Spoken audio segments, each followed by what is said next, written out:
Hi നമസ്കാരം, പുതിയൊരു വീഡിയോയിലേക്ക് സ്വാഗതം. ഇത് നമ്മൾ അർത്തിങ്കപ്പള്ളിയിലെ വേസ്റ്റ് ചെയ്തതാണ്. ഇതെല്ലാവരും നിങ്ങൾ കണ്ടിട്ടുണ്ടാവും നമ്മുടെ വീഡിയോസിലൊക്കെ. നമ്മൾ ഇവിടെ വേസ്റ്റ് കൊണ്ടുവന്ന് ഇടുന്നതും അതിൻ്റെ പുറത്ത് ഇനോക്കുലം ഇടുന്നതൊക്കെ.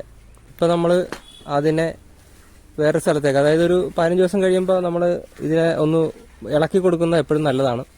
അങ്ങനെയാണെങ്കിൽ നല്ല എയറേഷൻ കയറുകയും ഇപ്പോൾ അതിനകത്ത് ഡീകമ്പോസ് ആകാത്തത് എന്തെങ്കിലും ഉണ്ടെങ്കിൽ അതാകാനൊക്കെ നമ്മളൊന്ന് ഇളക്കി കൊടുക്കുന്നത് നല്ലതാണ്.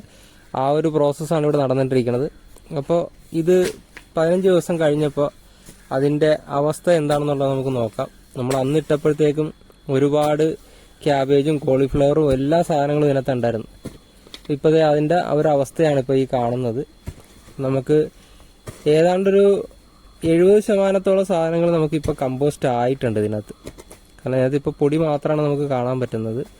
അപ്പോൾ 70% ഏകദേശം കമ്പോസ്റ്റിങ് പൂർത്തിയായിട്ടുണ്ട്.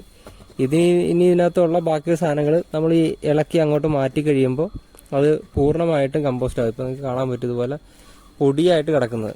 അപ്പോൾ ഇങ്ങനെ നമ്മൾ മാറ്റുന്ന സമയത്ത് ശരിക്കും നമുക്ക് ഇതിനകത്ത് ഉണ്ടായിരുന്ന അന്ന് നമുക്ക് മാറ്റാൻ പറ്റാതിരുന്ന പ്ലാസ്റ്റിക് ഈ സമയത്ത് നമുക്ക് ഇതിനകത്ത് നിന്ന് എടുത്ത് മാറ്റാനായിട്ട് സാധിക്കും.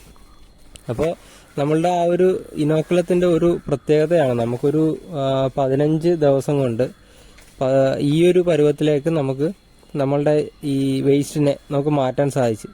അപ്പോൾ നമ്മൾ ശരിക്കും പറഞ്ഞാൽ ആ ക്രഷ് ചെയ്ത് നമ്മളുടെ മെഷീൻ ഉപയോഗിച്ച് ക്രഷ് ചെയ്ത് അതിനൊപ്പം ഇനോക്കുലം കൂടെ ഇട്ട് കഴിഞ്ഞാൽ നമുക്ക് ഒരു 15-20 ദിവസത്തിനകത്ത് തന്നെ നമുക്ക് വലിയ അളവിലുള്ള വേസ്റ്റിനെ ഏതാണ്ട് ഇതുപോലെ കമ്പോസ്റ്റ് ആക്കാൻ പറ്റും. ഇതിനെ ക്യൂർ ചെയ്തിട്ട് നമുക്ക് നമ്മളുടെ ആവശ്യത്തിന് വളമായിട്ട് ഉപയോഗിക്കണമെങ്കിൽ നമുക്ക് ഇതുപോലെ നമുക്കിപ്പോൾ ഉപയോഗിക്കാൻ പറ്റും. ഇനി വളമായിട്ട് കൊടുക്കണമെങ്കിൽ തീർച്ചയായിട്ടും നമ്മളതൊന്ന് ഒന്നുകൂടെ ഒന്ന് കമ്പോസ്റ്റ് ചെയ്ത് പൊടിച്ചതിന് ശേഷം നമുക്ക് അത് വിപണിയിലേക്ക് നമുക്ക് എത്തിക്കാൻ സാധിക്കും.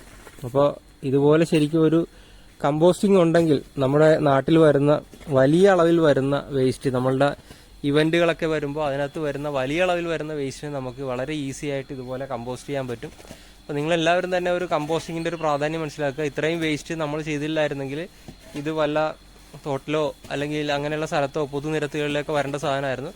അത് നമ്മൾ വളമായിട്ട് നമുക്ക് ഉപയോഗിക്കാനായിട്ട് സാധിക്കുന്ന രീതിയിലേക്ക് ഇപ്പോൾ മാറ്റാനായിട്ട് സാധിച്ചു.